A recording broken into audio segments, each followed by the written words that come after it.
Hello everyone, my name's Kayla and I'm a technical solutions professional at AP Elements. AP Elements offers one of the best migration solutions out there on the market, Fly. This video walks you through the process of performing file system to SharePoint migration with Fly. The first step is to establish a connection to both your source and destination. On the left navigation pane, go to Connection Manager under Management. To connect to your source, on the File System tab, click Add. Enter an account with read permission to your source in this format and its password. And fill in the source in the form of a UNC path. Click Add UNC path to add another one. After you finish, click Add at the bottom.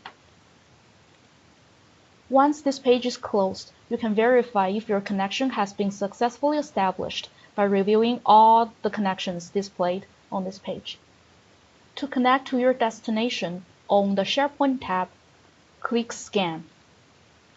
And make sure the Destination Radio button is selected.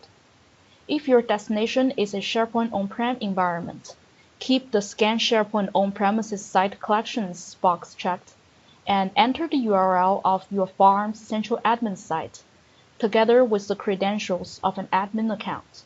You can find the requested permissions here for both on-prem and online environments. If your destination is SharePoint Online, uncheck this box, enter the email address and password of an admin account with the appropriate permissions. After you supply the requested credentials, click Scan.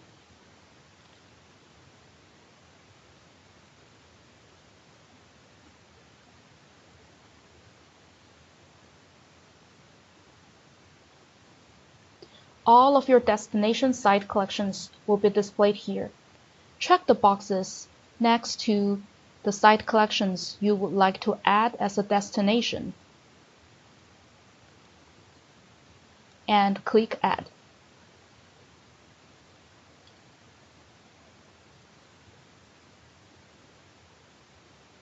Once this page is closed, you can verify if your connection has been successfully established by reviewing all the connections displayed here. You can now proceed to performing a pre-migration scan to inventory your source, to see what you have there, what content to migrate, and if there is anything you'd like to leave behind. To do this, click Pre-Migration Report on the left navigation pane. Click what scope do you want to analyze to create a new scan. On the File System tab, click Create. Give your scan job a name and check the boxes next to the UNC paths you'd like to scan. Click Save to manually run the scan later, or Save and Analyze Now to run the scan immediately. Once the scan is finished, you'll be able to see an inventory of your source from the Pre-Migration Report landing page. For more information, click Export Detailed Report to view all the details in an Excel worksheet. Now comes to the actual migration. On the left navigation pane, under Migration, choose SharePoint Migration. And from the Source drop-down, make sure File System is selected. All of your source and destination locations will be displayed in a drag-and-drop interface. You can drill your source down to item level and your destination to folder level.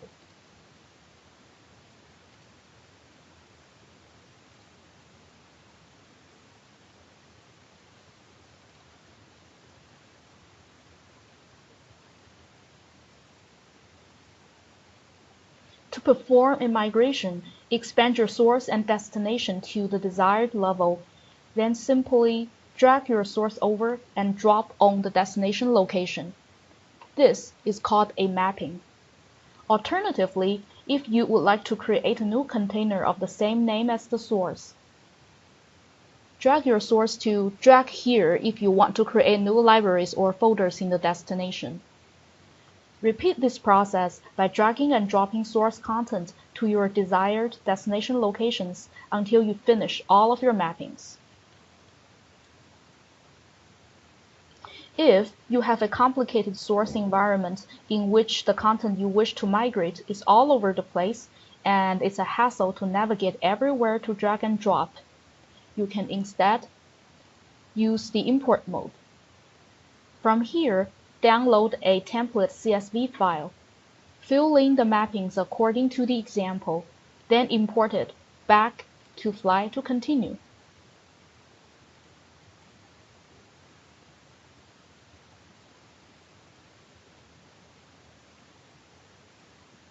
The next steps are the same for both drag and drop and import mode. Once all mappings have been configured, click Continue to fine-tune your migration plan. Fly has a built-in default migration policy, which you can view here.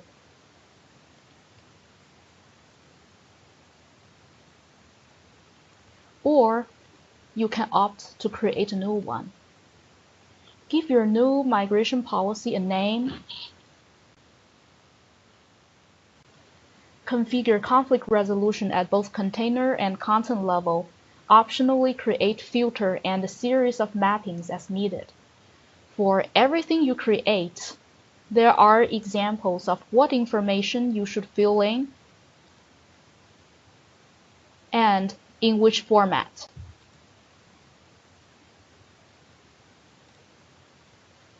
As you scroll down further, you can also configure advanced settings regarding source permissions and hidden files. Click Save to create your new policy.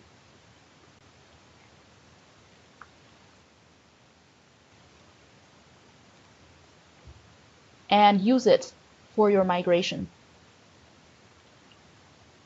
You can now proceed to choosing a migration mode and create a schedule. High-speed mode uses the Microsoft High-Speed API to bypass Office 365 throttling and is therefore the recommended mode. You can configure a schedule for subsequent incremental jobs to run at your specified interval.